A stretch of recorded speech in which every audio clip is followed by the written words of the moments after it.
10واں پارہ سورہ توبہ آیت نمبر 29۔ سورہ توبہ آیت نمبر 29۔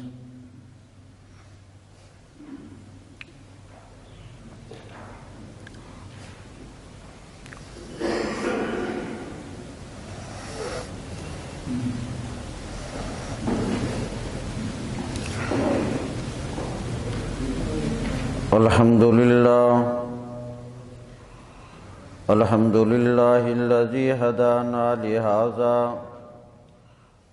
وما كنا لنہتدی لولا ان ہدانا اللہ اما بعد فاعوذ باللہ من الشیطان الرجیم بسم اللہ الرحمن الرحیم قاتلوا الذین لا یؤمنون باللہ ولا بالیوم الآخر ولا یحرمون ما حرم اللہ ورسولہ ولا یدینون دین الحق من الذین اوتوا الکتاب حتی یؤتوا الجزیۃ عن ید وهم صاغرون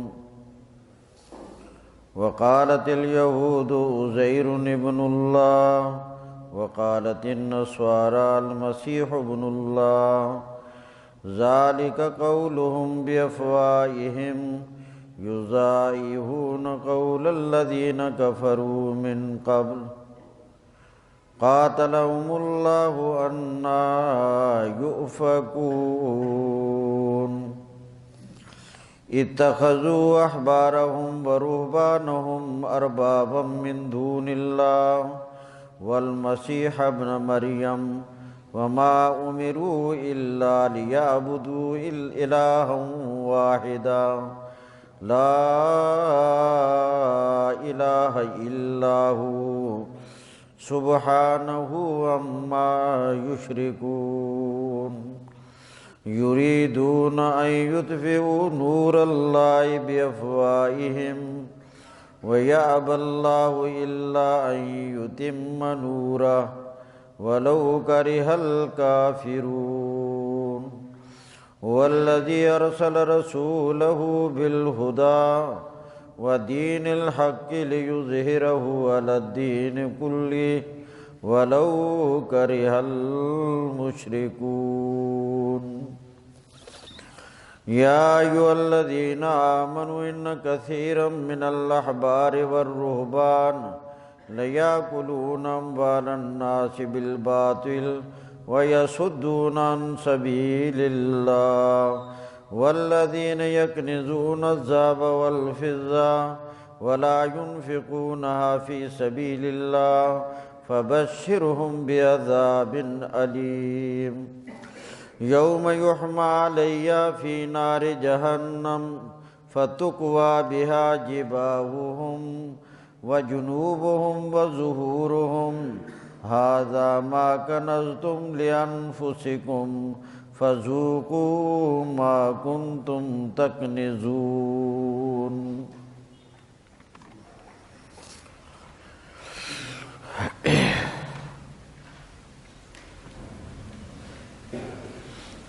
اللہ تعالیٰ نے ان آیات میں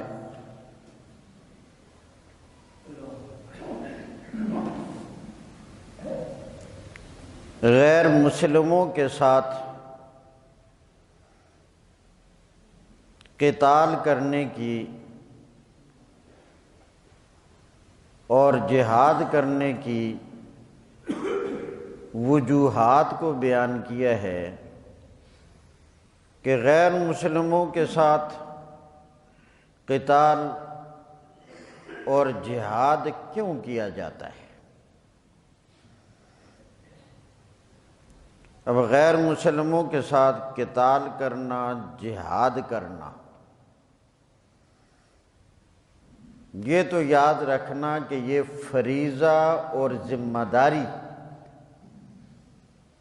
اسلامی حکومت کی ہے اور اسلامی فوجگی ہے۔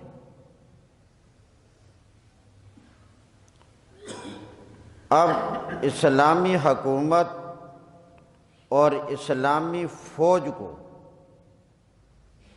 غیر مسلموں کے مقابلے میں اللہ کریم نے قتال کا اور جہاد کا حکم کس وجہ سے دیا، اس کے اسباب کیا ہے؟ تو اس کے اسباب یہاں بیان کیے گئے ہیں۔ سب سے پہلا سبب یہ بیان کیا گیا کہ ان کے ساتھ قتال کا اور جہاد کا حکم اس لیے ہے کہ وہ اللہ پر ایمان نہیں لاتے۔ اللہ جو خالق ہے، اللہ جو مالک ہے، اس اللہ پر ایمان لانا چاہیے تھا۔ اللہ کا حکم ایمان لانے کا ہے، یہ اللہ پر ایمان نہیں لاتے۔ اگرچہ بعض لوگ دعوے کے اعتبار سے دعویٰ ایمان کا رکھتے بھی ہیں، جیسے یہود رکھتے ہیں دعویٰ ایمان کا، نصارہ ایمان کا دعویٰ رکھتے ہیں،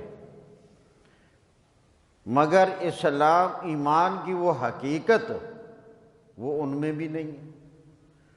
تو صرف دعویٰ قابل اعتبار نہیں جب تک کہ اس کی حقیقت نہ ہو۔ دوسرا سبب بیان کیا گیا کہ وہ یوم آخرت پر ایمان نہیں رکھتے، حالانکہ بعث بعد الموت، مرنے کے بعد کا عقیدہ بالکل حق اور سچ ہے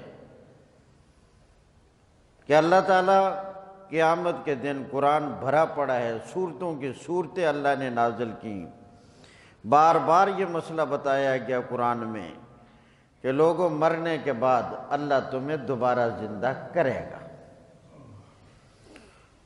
اور یہ لوگ بعث بعد الموت، قیامت کے دن پر ایمان نہیں لاتے۔ نمبر 3، اللہ نے جن چیزوں کو حرام کر دیا ہے اور رسول کریم صلی اللہ علیہ وسلم نے جن چیزوں کے حرام ہونے کا اعلان کر دیا ہے، یہاں فکرے بولے گئے دو، ایک ہے جن چیزوں کو اللہ نے حرام کیا، دوسرا فکرہ ہے جن چیزوں کو رسول اللہ نے حرام کیا۔ یہ اس لیے ذکر کیے گئے دو جملے الگ الگ کہ اللہ تعالیٰ نے جن چیزوں کو حرام کیا ہے ان کی حرمت کا ذکر تو آ گیا قرآن میں، اور رسول اللہ صلی اللہ علیہ وسلم نے جن چیزوں کے حرام ہونے کا اعلان کیا ہے وہ اگرچہ حرام اللہ نے کیے، اعلان ان کا رسول اللہ کی زبان سے کروایا گیا ہے اور وہ حدیث میں موجود ہیں، تو اشارہ کر دیا کہ تمہارے لیے حلال و حرام اور زندگی گزارنے کا معیار جو اصول ہے وہ رب کا قرآن ہے اور نبی کا فرمان ہے۔ بغیر نبی کے فرمان کے قرآن سمجھ نہیں آتا۔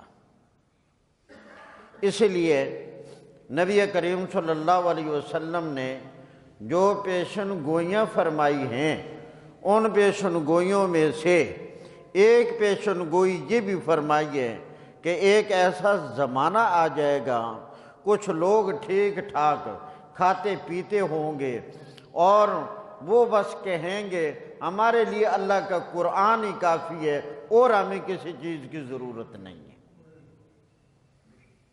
فرمایا وہ اپنا نام رکھیں گے آل قرآن، خود حضور نے فرمایا وہ اپنا نام رکھیں گے آل قرآن، اور میری حدیثیں جب ان کے سامنے پیش کی جائیں گی وہ کہیں گے بس ہمارے لیے قرآن کافی۔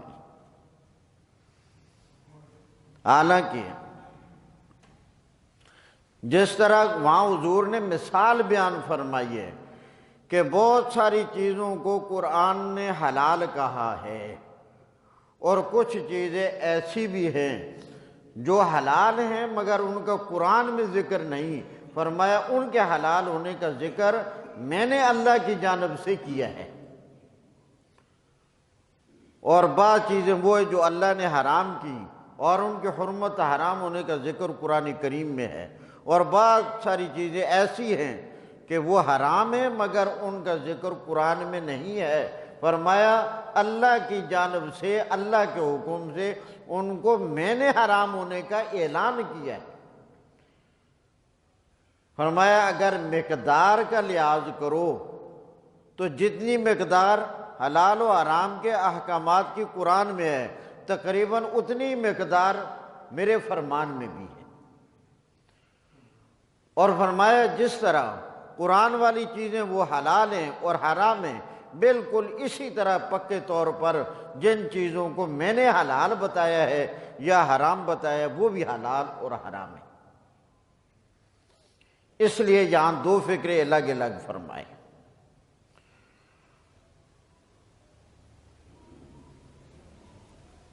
نمبر 4 فرمائے ان لوگوں کے ساتھ اس لیے قتال کرو کہ یہ دین حق کو قبول نہیں کرتے۔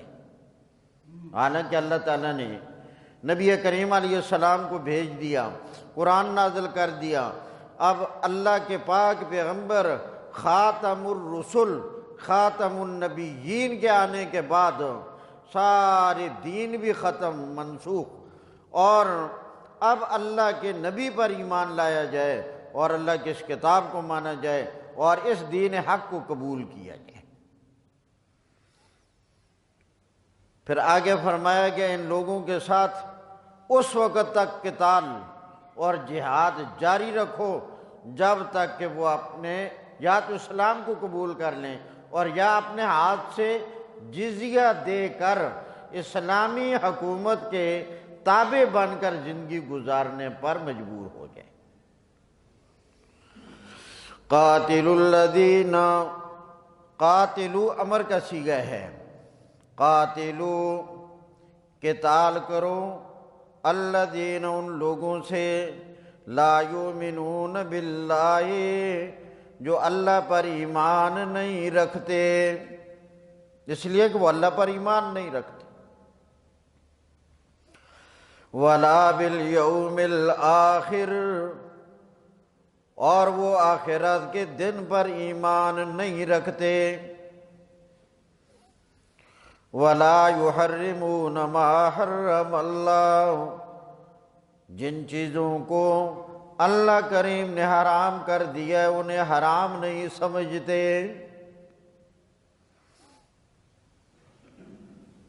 ولا یدی ورسولہ اور جن چیزوں کو اللہ کے رسول نے حرام قرار دیا، ولا یدینون دین الحق اور دین حق کو قبول نہیں کرتے۔ یدینون قبول کرنا، لا نفی کا، لا یدینون قبول نہیں کرتے، دین الحق دین حق کو، من الذین اوتوا الکتاب حالانکہ ان میں وہ لوگ بھی ہیں جنہیں پہلے کتاب دے دی گئی۔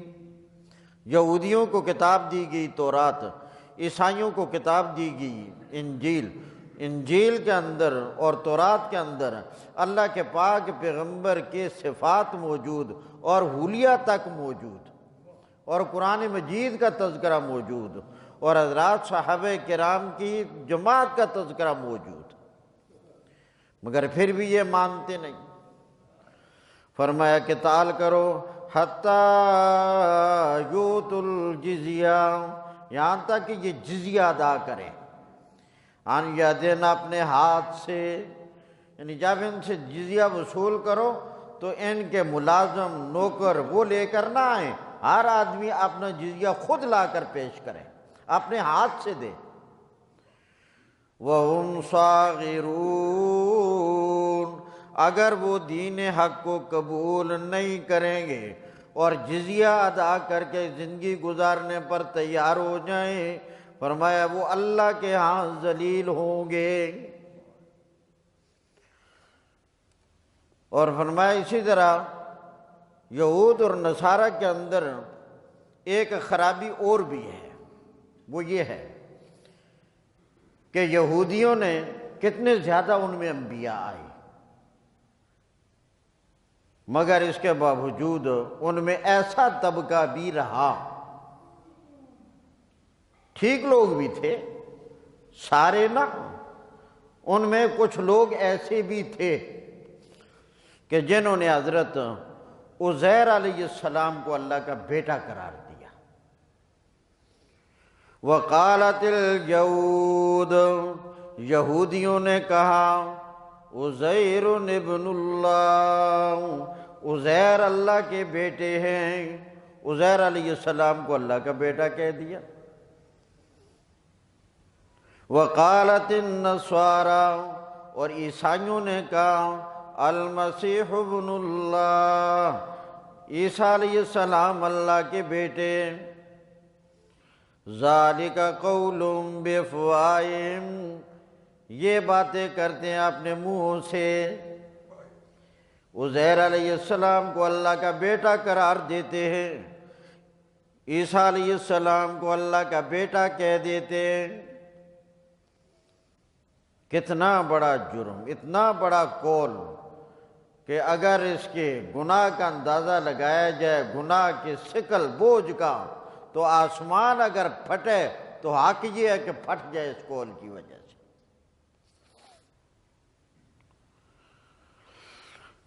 تو یہودیوں نے عزیر علیہ السلام کو اللہ کا بیٹا کہا، عیسائیوں نے عیسیٰ علیہ السلام کو اللہ کا بیٹا کہا۔ یضاہئون قول الذین کفروا من قبل، فرمایا بالکل ان کی بات پہلے کافروں کی بات کی طرح ہے، یہ بھی ریس کرتے ہیں دوسرے کافروں کے، مشرکین کی۔ وہ ریس یہ ہے کہ مشرکین نے اللہ کے فرشتوں کو، ملائکۃ اللہ کو اللہ کی بیٹیاں بتایا۔ عجیب عجیب فرقے بن جاتے ہیں، عجیب عجیب گروہ بن جاتے ہیں۔ انہوں نے کہا فرشتے اللہ کی بیٹی ہیں، بیٹا انہوں نے کوئی نہ مانا، سارے فرشتوں کو اللہ کی بیٹیاں۔ اللہ تعالیٰ نے ان کا یہ نظریہ قرآن میں نقل کیا اور آخر میں فرمایا قاتلہم اللہ، اللہ تباہ کرے انہیں، یعنی یہ اس قابل ہیں کہ تباہ ہو جائیں دنیا ہی میں۔ قاتلہم اللہ، اللہ انہیں تباہ کرے، انا یوفکون، کہاں الٹے پھیرے جا رہے ہیں، حق سے الٹے پھیرے جا رہے، کیا ہو گیا ان کو؟ فرمایا اس سے آگے ایک اور بات نقل کی، فرمایا یہود اور نصارہ یہ عام کافروں کے مقابلے میں علم والے سمجھے جاتے تھے اور دین والے سمجھے جاتے تھے، یہود بھی اور نصارہ بھی، کیونکہ یہ نبیوں کو ماننے کا بھی دعویٰ کرتے تھے اور یہ آسمانی کتابوں کو بھی ماننے کا دعویٰ کرتے تھے، اور ان میں ان کے کتاب کے علماء بھی تھے اور ان کے رہنمائی کے لیے ان کے پیر بھی تھے۔ تو یہ علماء والے بھی تھے اور یہ پیروں والے بھی تھے، تو گویا یہ پھر اس اعتبار سے دیگر غیر مسلموں کے مقابلے میں علم والے شمار ہوتے تھے کہ یہ انبیاء کو بھی ماننے کے قائل تھے، آسمانی کتابوں کو ماننے کے بھی قائل تھے، اور ان میں علماء بھی تھے اور ان میں پیر بھی تھے۔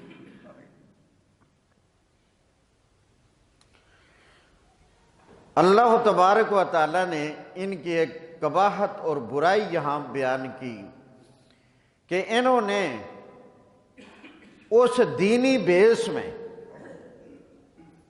دینی رنگ میں،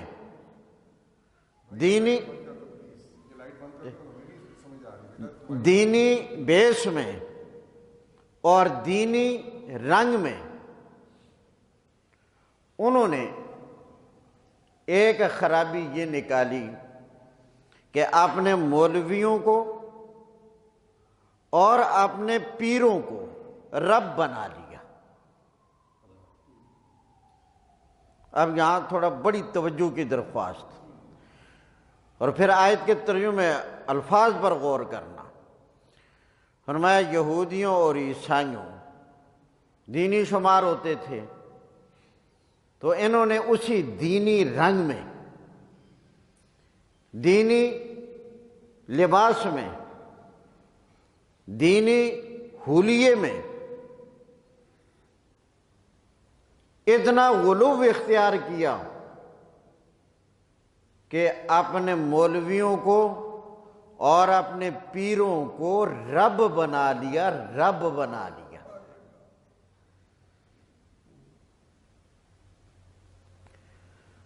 جب یہ آیت آئی تو حضرت عدی رضی اللہ تعالیٰ عنہ نے نبی کریم علیہ السلام سے سوال کیا۔ سوال کرنے والے کون ہیں بولو؟ حضرت عدی بن حاتم طائی۔ سوال کرنے والے حضرت عدی ہیں، اور سوال کس سے کیا؟ رسول اللہ صلی اللہ علیہ وسلم سے، اور سوال کیا اس آیت کے بارے میں کہ یا رسول اللہ صلی اللہ علیہ وسلم مجھے یہ آیت سمجھ نہیں آئی کہ رب کہتا ہے کہ ان لوگوں نے اپنے مولویوں کو اور اپنے پیروں کو رب بنا لیا، تو یہ مجھے سمجھ نہیں آئی بات، اس لیے کہ ہم نے تو کسی اپنے مولوی صاحب کو کبھی رب نہیں کہا، ہم نے تو کسی پیر کو رب نہیں کہا اور نہ رب سمجھے، جبکہ قرآن کہتا ہے کہ انہوں نے اپنے پیروں کو اور اپنے مولویوں کو کیا بنا لیا تھا؟ یہ سوال کیا حضرت عدی نے، کیا نبی کریم صلی اللہ علیہ وسلم سے، اور کیا اس آیت کے بارے میں۔ نبی کریم صلی اللہ علیہ وسلم نے اس کا جواب دیا۔ فرمایا عدی، اس سے مراد اور اس کا مطلب یہ ہے کہ ان لوگوں کے مولوی اور ان لوگوں کے پیر دنیا کے مفاد میں اس قدر مستغرق ہو گئے تھے کہ بس یہ لوگوں کا خون چوسنے کے درپے تھے کہ لوگ ہمیں نذرانے دیتے رہیں، ہدیے دیتے رہیں، ہم مسئلہ وہ بتائیں جس سے لوگ راضی ہوں، کوئی ناراض نہ ہو۔ ان لوگوں نے اللہ کے صحیح دین کے مقابلے میں لوگوں کو راضی رکھنے کے لیے اور دنیا کے مفاد کی خاطر کہ ہمیں ہمارے نذرانے، لوگوں کی جانب سے ہمارے ہدیے وہ ہمیں ملتے رہیں، تو انہوں نے اللہ کے مقابلے میں اللہ کے دین کے خلاف اپنی مرضی کے مسئلے بالکل دین کے مخالف بنا کر بتائے، اور لوگ اپنے مولویوں اور اپنے پیروں کی ان باتوں کو جو وہ دین بتاتے تھے اور مسئلہ کر کے بتاتے تھے، لوگ ان پر ثواب سمجھ کر عمل کرتے تھے، حالانکہ ثواب سمجھ کر عمل کرنا اللہ کے حکم پر ہوتا ہے اور اللہ کے نبی کے حکم پر ہوتا ہے، اور ان لوگوں نے اپنے پیروں اور اپنے مولویوں کی باتوں پر اللہ کے حکم کے خلاف اور اللہ کے نبی کے حکم کے خلاف ایسے عمل کیا جس طرح اللہ کے حکم پر اور اللہ کے نبی کے حکم پر عمل ہونا چاہیے۔ فرمایا یہ مطلب ہے رب بنانے کا۔ حضرت عدی رضی اللہ تعالیٰ عنہ جھوم اٹھے، فرمایا اللہ کے نبی یہ بات تو بالکل صحیح ہے۔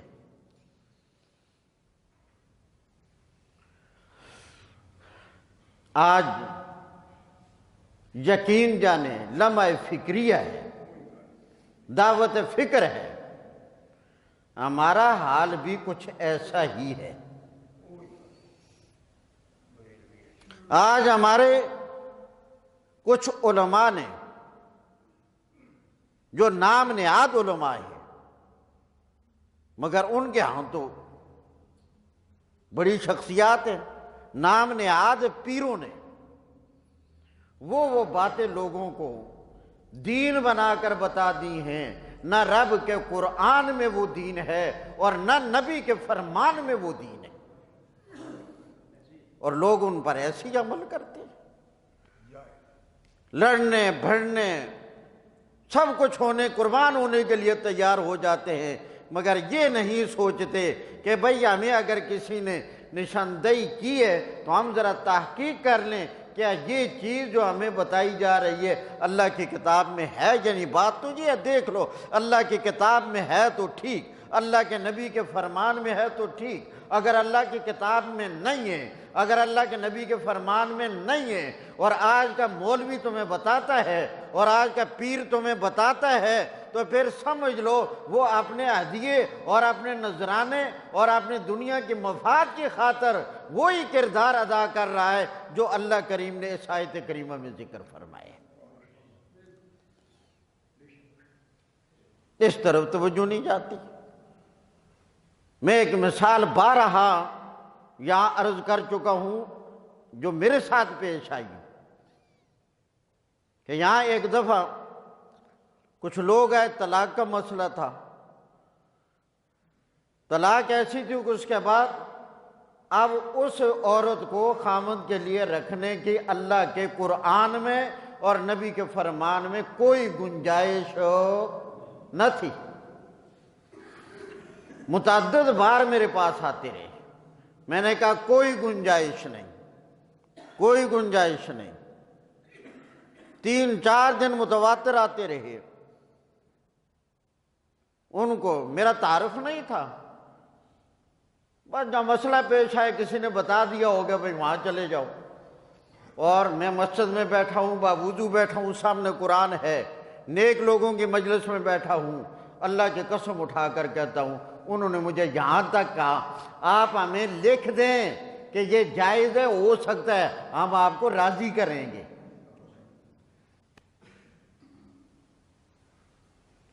ہم آپ کو راضی کریں گے۔ میری تو لاٹری نکل آئی تھی کہ نہیں،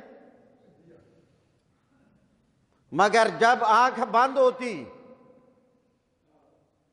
اور کالی قبر سے، اس وحدت والے گھر سے، کیڑوں مکوڑوں والے گھر سے، اس مسافری والے گھر سے جب مجھے واسطہ پڑتا تو وہاں کیا ہوتا؟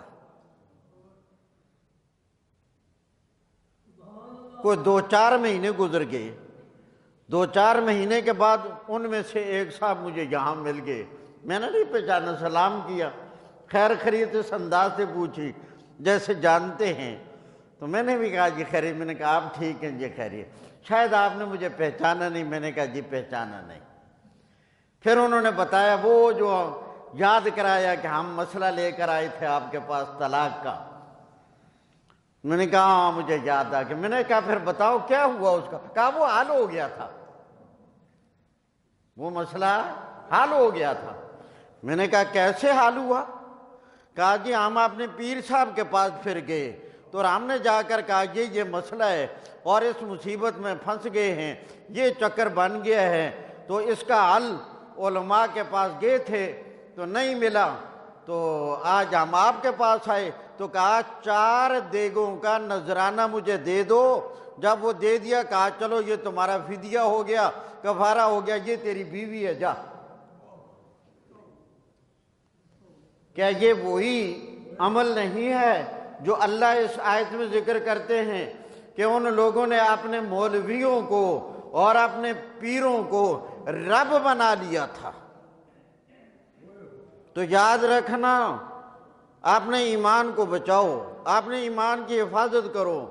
آج بھی اگر کوئی مولوی، آج بھی اگر کوئی پیر، وہ کوئی بھی ہو، جب وہ اللہ کے قرآن کے خلاف، اللہ کے نبی کے فرمان کے خلاف کوئی ایسے کام پہ لوگوں کو لگا دے کہ لوگوں یہ کام کرنا ثواب ہے اور یہ کام کرنا دین ہے، جب کہ وہ کام اللہ کی کتاب میں بھی نہ ہو، جب کہ وہ کام اللہ کے نبی کے فرمان میں بھی نہ ہو، جب کہ وہ کام حضرات صحابہ نے بھی نہ کیا ہو، جب کہ وہ کام حضرات محدثین نے بھی نہ کیا ہو، جب کہ وہ کام حضرات فقہائے کرام نے بھی نہ کیا ہو، جب کہ وہ کام اولیاء اللہ نے بھی نہ کیا ہو، جب کہ وہ کام تابعین نے بھی نہ کیا ہو، جب کہ وہ کام تبع تابعین نے بھی نہ کیا ہو، یہ بالکل ان علماء کو اور ان پیروں کو رب بنانے کے مترادف ہے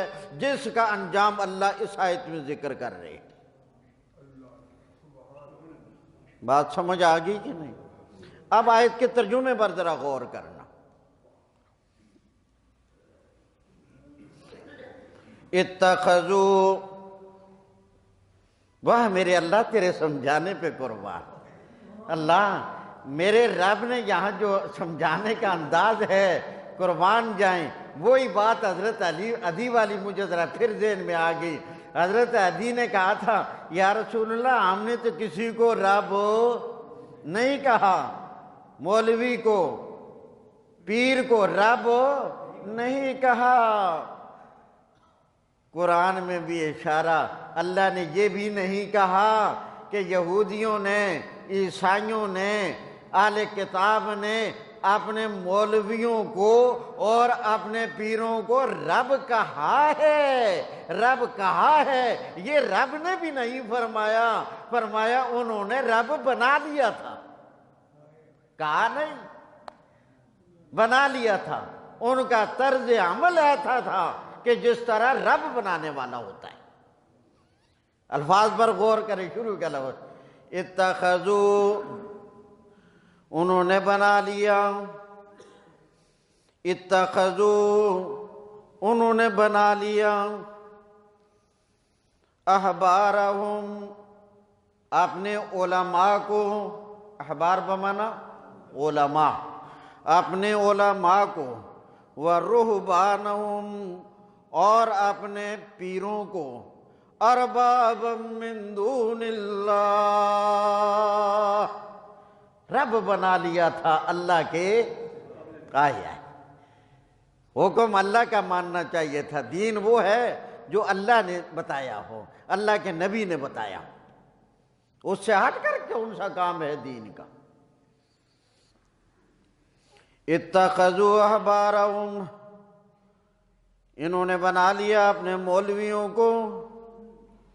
تو اصل میں حقیقی حق والا مولوی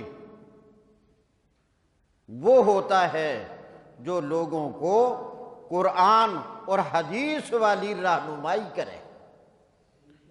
سچا پیر، سچا پیر، سچا اللہ کا ولی، سچا اللہ کا ولی وہ ہوتا ہے جو لوگوں کو قرآن اور نبی کے فرمان والی رہنمائی کرے۔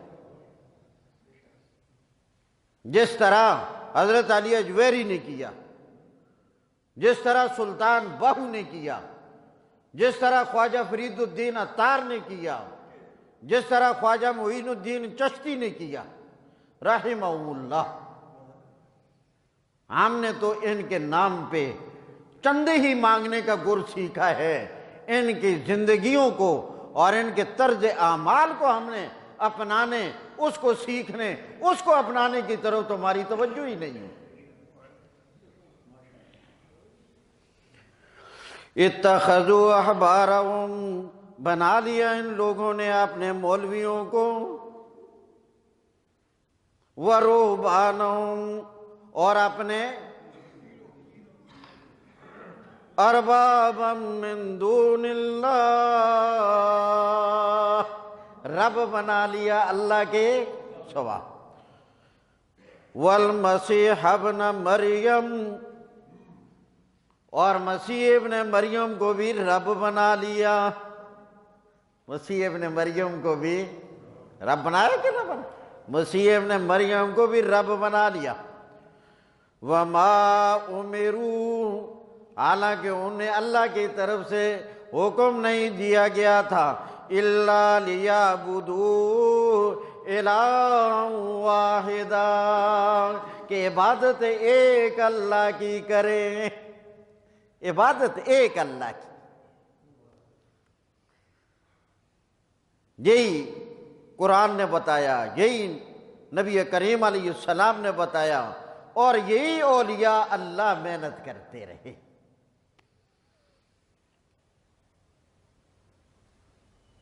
حضرت سلطان باؤ رحمہ اللہ کا کلام اگر آپ کو نصیب ہو جائے نا تو آپ کہیں گے بالکل قرآن کا ترجمہ کرتے جا رہے ہیں۔ مگر آج ہم نے تو ان کا نام وہ اپنا پیٹ پالنے کے لیے لینے کا ایک وتیرہ بنا رکھا ہے۔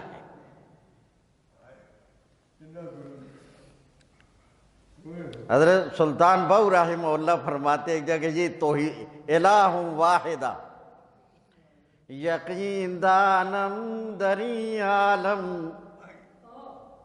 یقین دانم دری عالم، کہ لا معبود الا ہو۔ یہ کون کہتا ہے؟ سلطان باؤ رحمہ اللہ، سلطان العارفین۔ خدا کی قسم ان اولیاء اللہ کو اگر پڑھا ہوتا، ان اولیاء اللہ کو دیکھا ہوتا، انہوں نے تو وہ محنتیں کی ہیں جو صحیح پیروں نے کہا کہ وہ ادا کیا ہے۔ اب تو للڑ پیر ہماری قسمت میں آگے۔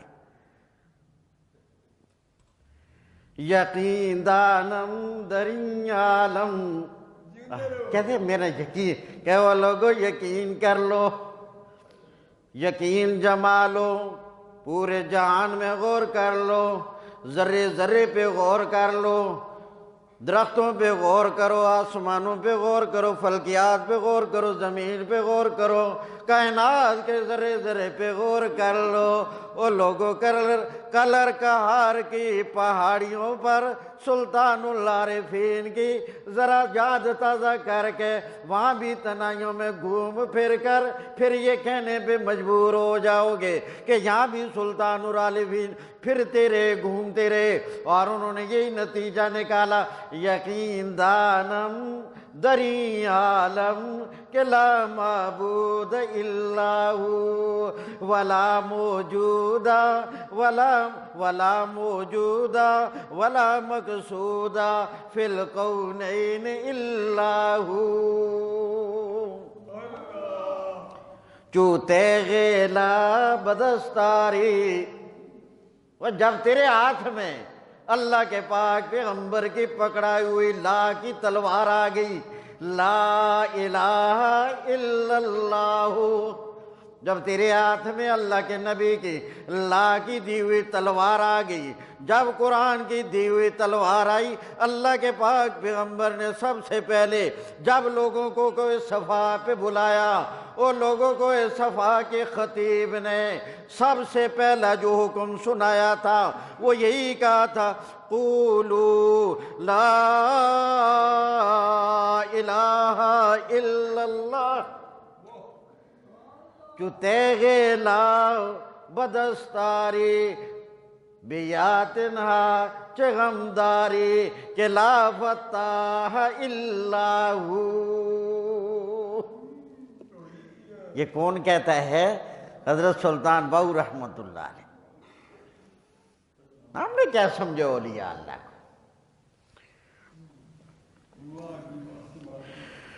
ہائے ہائے،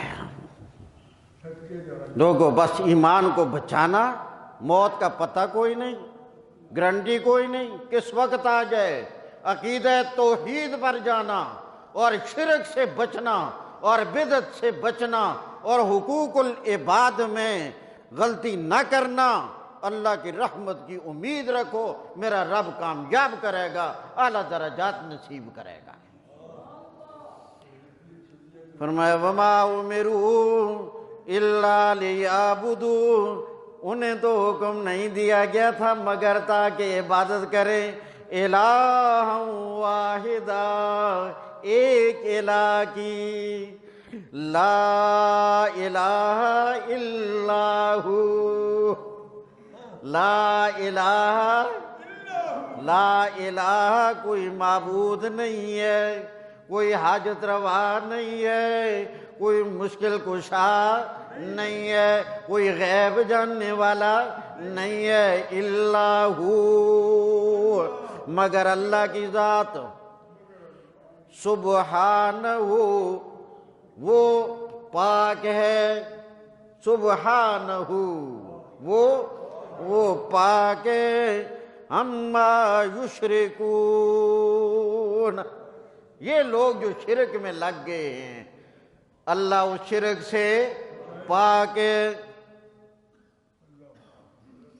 یہ لوگ شرک کی محنت کر کے، یہ لوگ شرک کے راہ پہ لوگوں کو لگا کر چاہتے اللہ کی توحید کا نور مٹا دیں، یہ اللہ کریم کی توحید کا نور مٹاؤ نہیں سکتے، یہ جاری رہے گا، یہ چمکتا رہے گا۔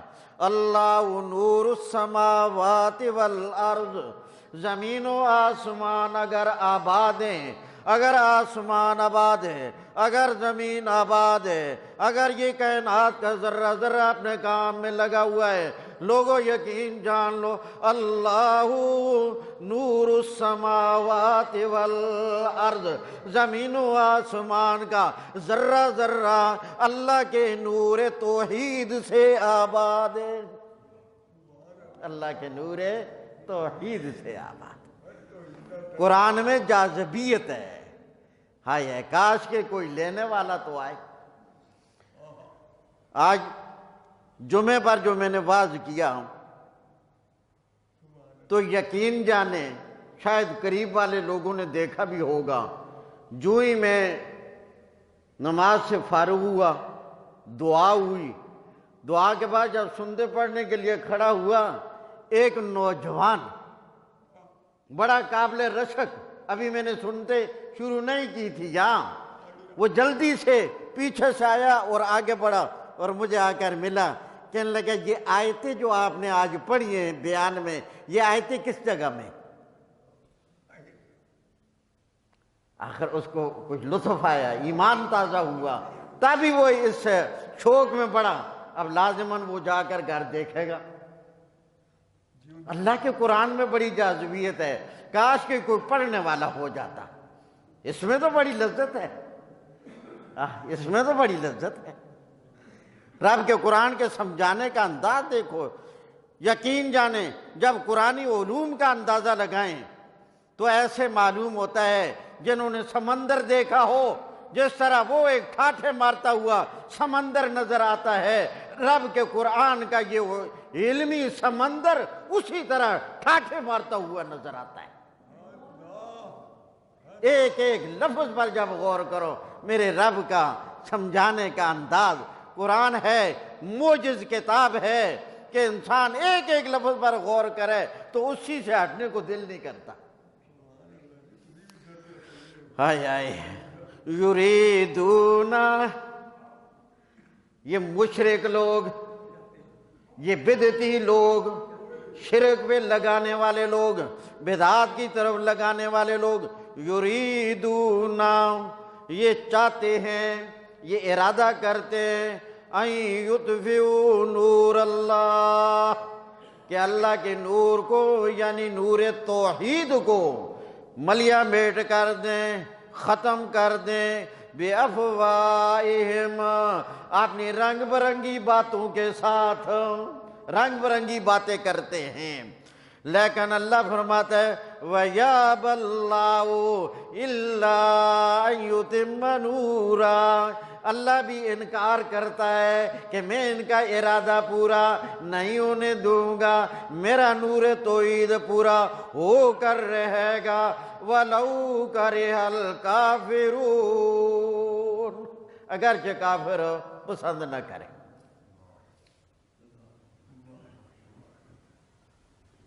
آئے جو فلسفیوں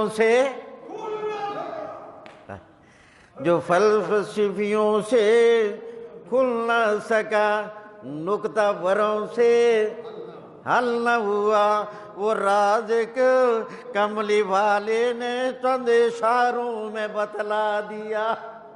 وہ راز کیا تھا؟ وہ راز توحید تھا۔ وہ راز کیا تھا؟ بولو، وہ راز توحید تھا۔ لا الہ الا اللہ، قل هو اللہ احد اللہ الصمد، یا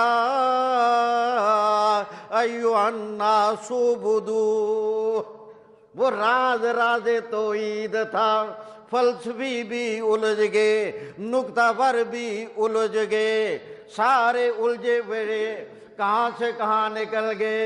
جو فلسفیوں سے کھل نہ سکا، زندگیاں بیت گئیں، تاریخ پڑھ کر دہرا لو، بڑے بڑے آئے، رنگ برنگے دلائل بیان کرتے رہے رب کو تلاش کرنے میں، کوئی کہاں سے کہاں نکل گیا، کوئی کہاں سے کہاں نکل گیا، مگر جس انداز سے ایک کملی والے نے لا کر مخلوق خدا کو قرآن کے ذریعہ سے رب کے دروازے پر کھڑا کیا ہے، اس کی مثال نہیں ملتی۔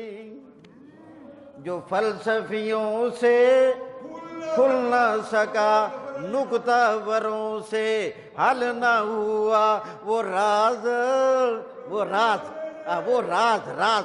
جس کے لیے اللہ کے پاک پیغمبر نے 13 سال محنت کی، وہ راز ایک کملی والے نے بتلا دیا چند اشاروں میں کہاں سے کہاں پہنچا دیا۔ اللہ اکبر۔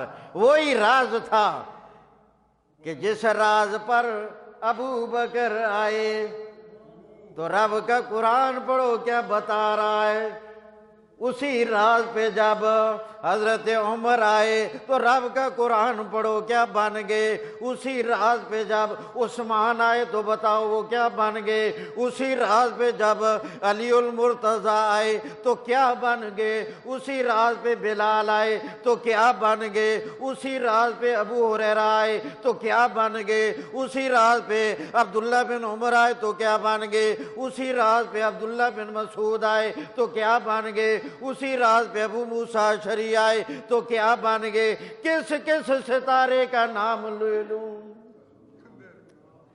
فرمایا لوگوں آج بھی رب بھی وہی ہے، رب کا قرآن بھی وہی ہے، رب کے قرآن کی حلاوت بھی وہی ہے، رب کے قرآن کا مزہ بھی وہی ہے۔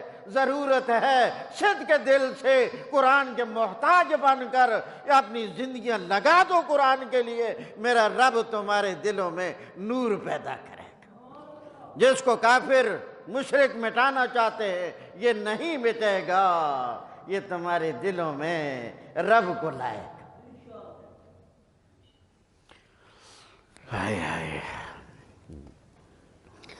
اللہ کریم نے فرمایا لوگو اسی لیے میں نے اپنے پیارے پیغمبر کو بھیجا، والذی، اللہ کی وہ ذات ہے، ارسل رسولا، جس نے اپنے رسول کو بھیج دیا۔ والذی، اللہ کی وہ ذات ہے، ارسل رسولا، جس نے بھیجا اپنے رسول کو، بالہدا،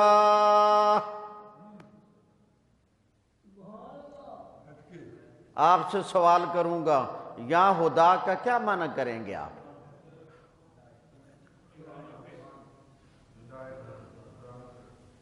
مراد کیا ہے؟ واہ جی واہ واہ واہ، اللہ آپ کے علم میں اور اضافہ کرے۔ ہم نے اپنا رسول بھیجا بالہدا، ہدایت دے کر، وہ ہدایت قرآن کریم۔ الف لام میم ذالک الکتاب لا ریب فی، ذالک الکتاب لا ریب فی، آگے ہدی للمتقین، ہدن یہ کتاب ہے ہدایت، یہ کتاب ہے ہدایت۔ اگر ہدایت ملے گی تو کتابڑیوں سے نہیں ملے گی، کتاب سے ملے گی۔ ہدایت کس سے ملے گی بولو؟ ہاں ہدایت، فرمایا ہم نے اپنے نبی کو ہدایت دے کر بھیجا، کس سے؟ کہانیوں سے نہیں، ہدایت ملے گی رب کے قرآن سے، رب کی معرفت، رب کی پہچان یہ ملے گی قرآن سے۔ لوگو یقین جانو، خدا کی قسم اٹھا کر کہتا ہوں، رب سے تنہائی میں مانگو کہ اللہ ہمیں قرآن کی وہ لذت عطا فرما تیرے نبی نے جس کو مانگا ہے کہ اللہ مرزقنا حلاوت القرآن، اللہ ہمیں قرآن کا وہ ذائقہ نصیب کر، جب یہ ذائقہ آ جائے گا ساری کتابڑیوں کے ذائقے بھول جائیں گے، ایک اللہ کی کتاب کے تم رہنمائی لینے والے بن جاؤ گے۔ ذائقہ تو لو قرآن کا، بڑا مزہ ہے، بڑا مزہ ہے اس کتاب میں۔ یہ کتاب تمہیں رب تک جوڑنے والی ہے، اس کتاب کا جہاں سے آغاز ہے، جہاں سے آغاز ہے، آغاز کیا ہے؟ قرآن شروع میں نکال کر دیکھ لیں، پہلا حرف ہے بسم اللہ، بے، پہلا حرف کیا بولو؟ بے ہے۔ یہ جو بے ہے، بے کے 18 معنی ہوتے ہیں۔ بے کے کتنے معنی ہوتے ہیں؟ ان میں سے کچھ معنی ہم نے اپنی ایک کتاب چھوٹی سی مدرار الناب کے نام سے ہے اور اس میں لکھ دیے ہیں، تبشبہ کتاب ہے۔ بے ہے، اس بے کا ایک معنی ہے الباؤ، وہاں مدرار الناب میں ہم نے لکھ دیا ہے الباؤ للاتصال، اور یہ بے یہ جوڑنے کے لیے ہے، یہ بے ملانے کے لیے ہے، یہ دو کو آپس میں جوڑنے کے لیے آئی ہے۔ یہ کس کو جوڑتی ہے؟ اللہ کریم نے بسم اللہ کے شروع میں یعنی قرآن کے شروع میں بے کو ذکر کر کے اشارہ کر دیا، لوگو یہ کتاب بندے کو اور اللہ کو آپس میں جوڑنے والی ہے۔ بندے اور اللہ کے درمیان اگر کوئی ربط ہے، اگر کوئی جوڑ ہے، وہ رب کی یہ کتاب ہے۔ اس کتاب کے اوپر آ جاؤ۔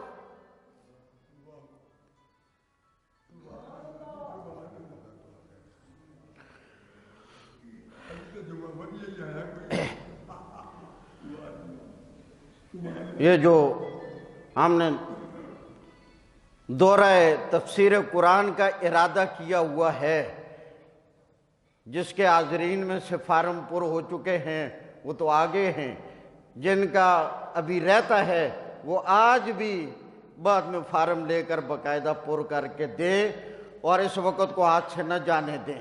تھوڑا سا وقت ہے، بڑا قیمتی بن جائے گا۔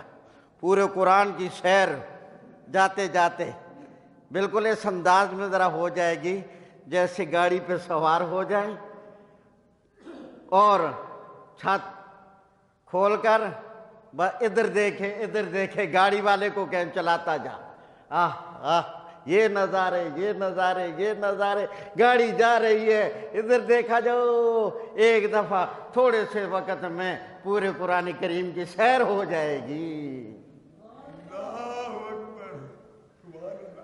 میں اس کے لیے فکر مند بھی بہت ہوں، اللہ سے دعائیں بھی کرتا ہوں اللہ اس کو کامیاب کر دے اور اللہ تعالیٰ اس کو قبول کر لے اور اللہ تعالیٰ اس کو ہماری ہدایت اور نجات کا ذریعہ بنا دے۔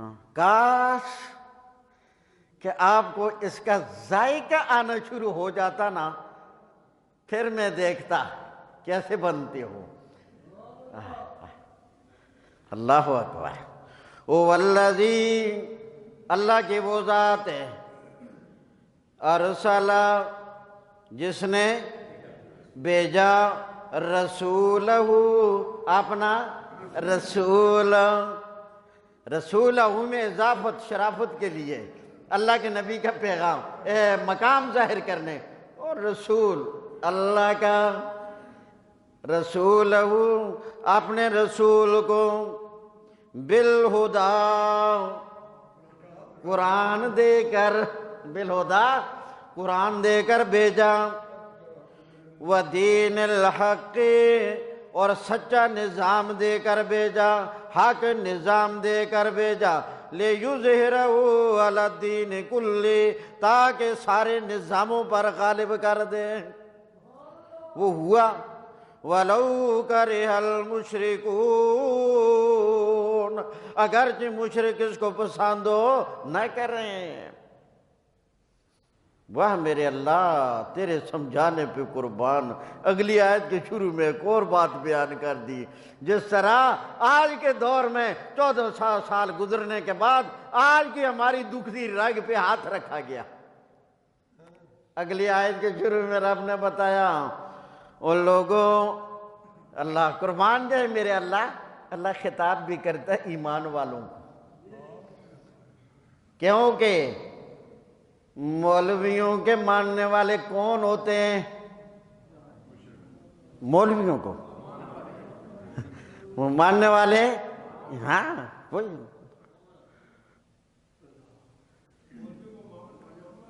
اور پیروں کو ماننے والے بھی، مگر میرے اللہ نے بتایا وہ لوگوں یاد رکھو بہت سارے مولوی، کیا بہت سارے مولوی، بہت سارے پیر، بہت سارے مولوی، بہت سارے پیر، وہ تمہارا مال ہڑپ کرنے کی سوچ میں ایسے لوگوں کی جیبوں کی طرف نظر ہوتی ہے۔ اگر کوئی آدمی کوئی اپنی ضرورت کے تحت خارش بھی کرے تو مولوی صاحب تو پیر صاحب دی نظر اتھے ہی جم جاندی ہے، میرے واسطے کچھ کڈن لگا ہے، پاویں وہ بیچارہ کھرکدا ہوئے۔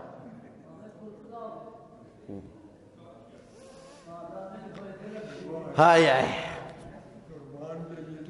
اللہ کریم نے فرمایا لوگوں بہت سارے مولوی، بہت سارے کثیر، یہاں پھر میرے رب نے اللہ فرمایا سارے ایسے نہیں ہوتے، سارے، اللہ نے یہ نہیں فرمایا کلہم، کثیرن، بہت سارے مولوی، بہت سارے پیر، وہ تمہارا مال، تمہارا وہ ایمان والو، تمہارے ساتھ ان کا تعلق ہوتا ہے، وہ تمہارا مال کھانے کے درپے ہوتے ہیں، مگر جن اندازوں سے، جن طریقوں سے وہ تمہارا مال لینا چاہتے ہیں وہ طریقہ درست نہیں ہوتا، وہ باطل طریقہ ہوتا ہے، وہ تم سے دھوکہ کر کے جھوٹ بولیں گے۔ کیا آپ کو کہوں میں، کئی بہت سارے مولوی، بہت سارے پیر، میرے ذہن میں بہت ساری باتیں کچھ اٹھ رہی ہیں، ہاں کہ یہ چور دروازے، مگر آپ خود بھی عقل مند ہیں، عقل سے کام لیں۔ ایمان والا، قرآن والا، وہ تو دھوکہ نہیں کھاتا۔ فرمایا بہت سارے مولویوں نے تمہارا مال تم سے بٹورنے کے لیے غلط طریقے بنا رکھے ہیں کہ کس طریقے سے تمہارا مال لیا جائے۔ فرمایا لوگوں جو مولوی مال کے پیچھے پڑے، کبھی کہے جی میرا مدرسہ غریب ہو گیا، کبھی کہے جی میری مسجد غریب ہو گئی، کبھی کہے جی میرا فلاں کام ہو گیا، کبھی کہے جی فلاں ایک نیکی کا کام ہے، کبھی کبھی لوگوں کو وہ لوگوں یہ کام کیا کرو، کبھی کس کام پہ لگائے ثواب بتا کر، کبھی کس کام پہ لگائے، کبھی کس کام پہ لگائے، فرمایا ایک چور وہ ہے جو چوری کرنے کے در پہ ہے، ایک چور وہ ہے جو ڈاکے کے انداز میں تمہارے مال کے در پہ ہے۔ یہ چوری بھی نہیں کر سکتا، یہ ڈاکہ بھی نہیں مار سکتا، یہ پھر تمہاری آستین کا سانپ بن کر تمہارا حمایت اور اعتقاد حاصل کر کے تمہیں غلط طریقے سے گائیڈ کر کے تمہارا مال ہتھیانے کے لیے پیچھے پڑے ہوتے ہیں۔ یہ آج بچے بھوکے مر رہے ہیں، طلباء بھوکے مر رہے ہیں، ان کے لیے کھانے کا انتظام کرنا ہے، ہائے ہائے بس آج تو ان کے لیے روٹی ہے، سالن کوئی نہیں ہے، کبھی کیا کبھی کیا کبھی کیا۔ یاد رکھو فرمایا اچھے طریقے سے غور و فکر کر کے لوگوں، بہت سارے مولوی بدعات کا راستہ بتا کر، بہت سارے مولوی خرافات کا راستہ بتا کر، بہت سارے پیر اور مولوی تمہیں ضلالت والے راستے پہ لگا کر، بہت سارے مولوی اور پیر وہ تمہیں دھوکے اور فراڈ والے راستے کے ذریعے سے اور دھوکے اور جھوٹ والے ذریعے سے تمہارا مال ہڑپ کرنے کی کوشش کریں گے۔ تم بڑے سمجھدار ہو، ادھر بھی عقل کو پھیرنا ہے۔ بات سمجھ آئی کہ نہیں آئی؟ صحیح بات یہ ہے کہ آپ لوگوں کی صحیح تربیت اور صحیح خدمت کرنا بڑا مشکل ہے، اور آپ کو اندھیرے میں رکھ کر آپ کو چوسنا بہت آسان ہے۔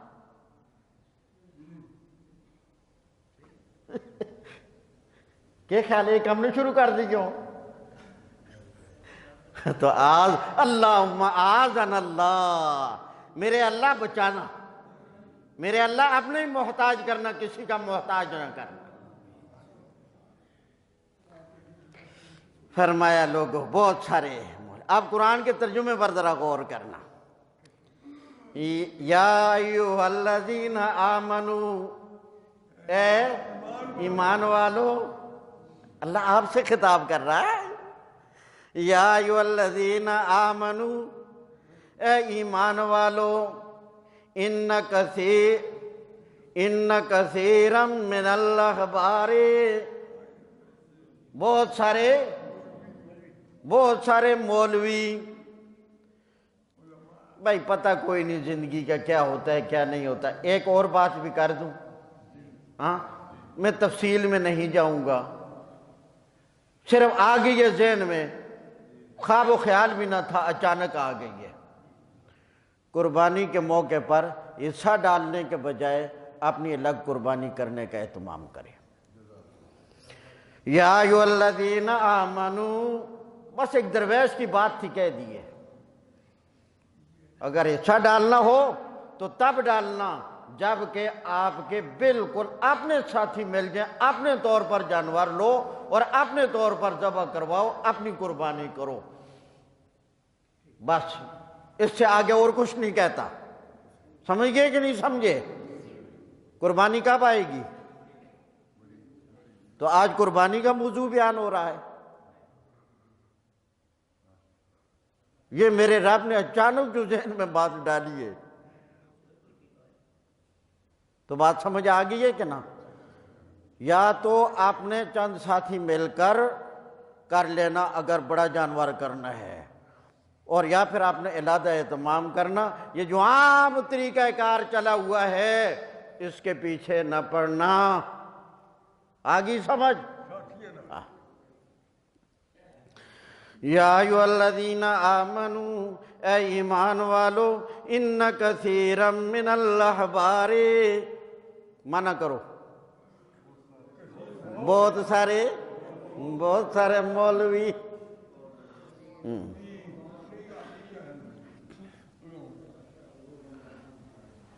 بہت سارے مولوی اور یہ بھی بتاؤں کہ ایسے مولویوں کو حق بات سے تکلیف بھی بڑی ہوتی ہے، اور یہ بھی میں آپ کو بتاؤں، یہاں بے شمار میرے علم میں ہے بہت سارے لوگ ہمارے اس کام سے خوش نہیں، مولوی باتیں بھی کرتے ہیں، کیوں؟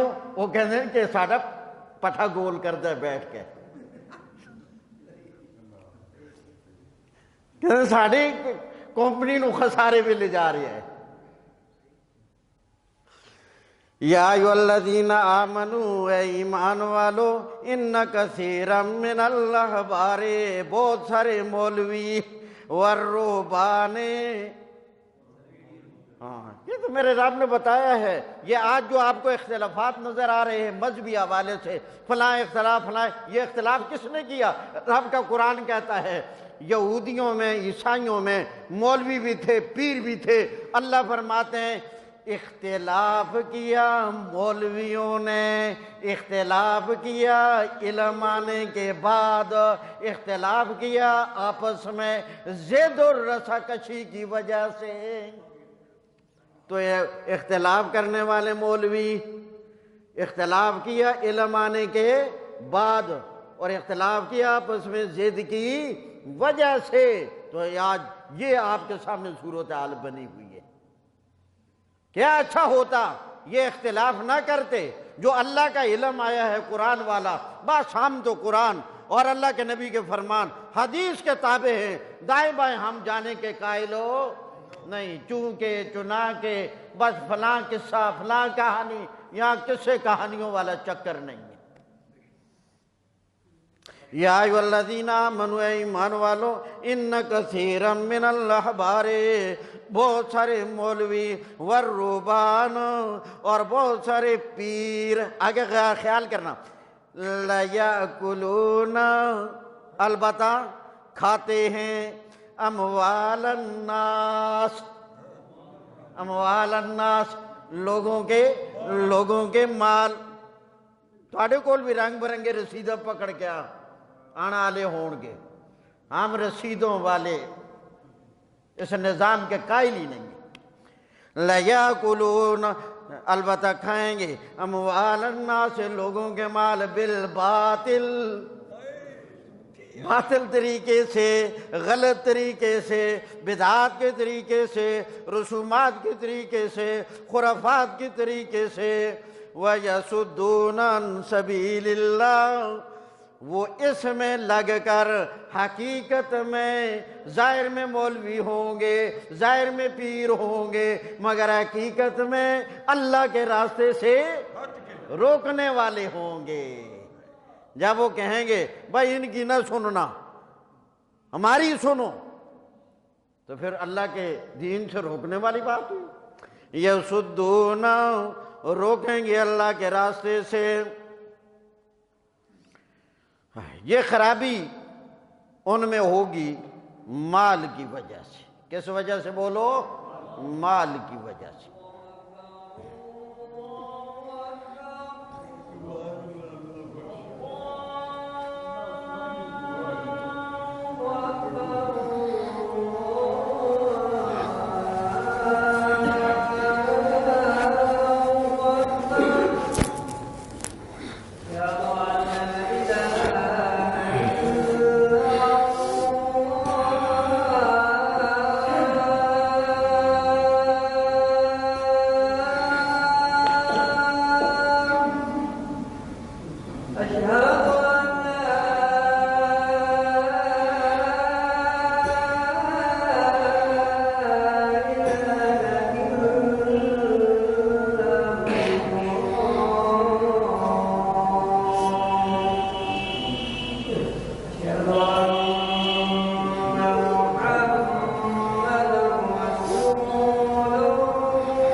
فرمایا ان لوگوں نے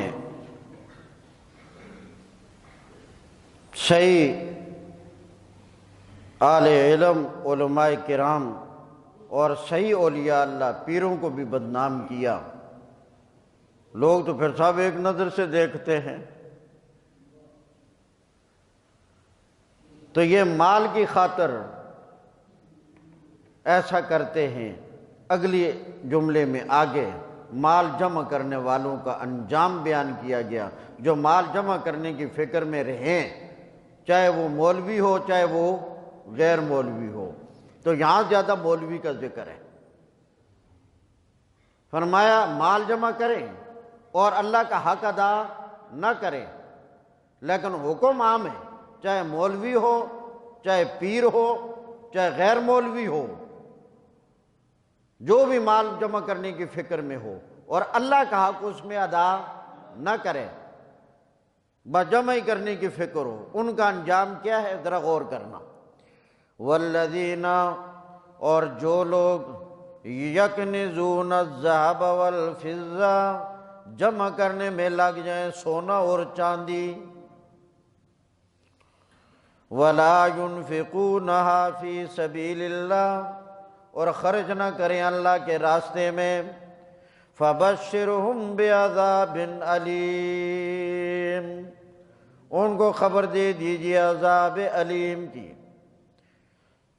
قیامت کے دن فرمایا یحما علیہا، گرم کیا جائے گا ان کے مال کو، فی نار جہنم، جہنم کی آگ میں گرم کر کے، فتقوی بہا جباہم، داغا جائے گا ان کی پیشانیوں کو، وجنوبہم، اور ان کے پہلوؤں کو، وظہورہم، اور ان کی پیٹھوں کو، اور کہا جائے گا ھذا ما کنزتم، یہ وہ مال دولت ہے جو تم نے دنیا میں جمع کیا، جھوٹ کر کے جمع کیا، فراڈ کر کے جمع کیا، دھوکہ کر کے جمع کیا، لوگوں کو بدعات میں لگا کر جمع کیا، لوگوں کو رسومات میں لگا کر وہاں سے جمع کر لیا۔ فرمایا فذوقوا، چکھو، ما کنتم تکنزون، جو تم دنیا میں جمع کیا کرتے تھے۔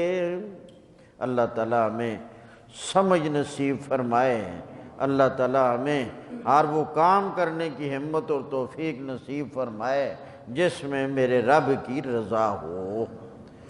تو دورہ تفسیر کے لیے جس کا فارم پر نہ ہوا ہو وہ ابھی مدثر صاحب کے پاس یا شیخ صاحب کسی کے پاس ہوں گے فارم لے کر فارم پر کر دیں۔ الحمدللہ رب العالمین، والصلاة والسلام علی سید الانبیاء والمرسلین۔ یا اللہ ہمارے صغیرہ کبیرہ گناہ معاف فرما، یا اللہ ہمارے حال پہ رحم فرما، یا اللہ ہمیں صحبت صالحین نصیب فرما، یا اللہ علماء آل حق سچے علماء کی رفاقت اور ان کا ساتھ نصیب فرما، سچے پیروں کا ساتھ اور ان کی دوستی رفاقت اور ان کی مجلس ہمیں نصیب فرما، یا اللہ قرآن اور نبی کے فرمان کے ساتھ ہمارا تعلق قائم دائم رکھ، یا اللہ ایمان کی مضبوطی نصیب فرما، یا اللہ سب کا آنا بیٹھنا سننا قبول فرما، یا اللہ تمام حاضرین کے دلوں میں جو جائز جازاتیں ہیں، دعائیں ہیں، تمنائیں، آرزویں، اللہ سب کی حاجتوں کو پورا فرما، یا اللہ تمام بیماروں کو صحت کاملہ عاجلہ مستمرہ دائمہ نصیب فرما، یا اللہ حاضرین میں کوئی بیمار ہو، گھر میں کوئی بیمار ہو، اولاد میں سے کوئی بیمار ہو، ماں باپ میں سے کوئی بیمار ہو، اعزاء اقارب میں سے کوئی بیمار ہو، یا اللہ سب بیماروں کو صحت نصیب فرما، میرے اللہ سب بیماروں کو صحت نصیب فرما، یا اللہ رزق حلال کی کشادگی نصیب فرما، حرام سے بچنے کی توفیق نصیب فرما، یا اللہ ہمارے حال پہ رحم فرما، یا اللہ ہمارے حال پہ رحم فرما۔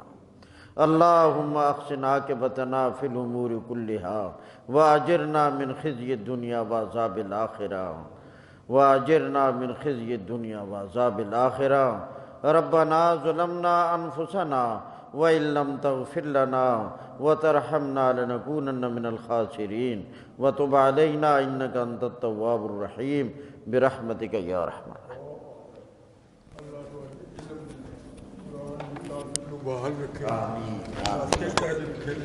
آمین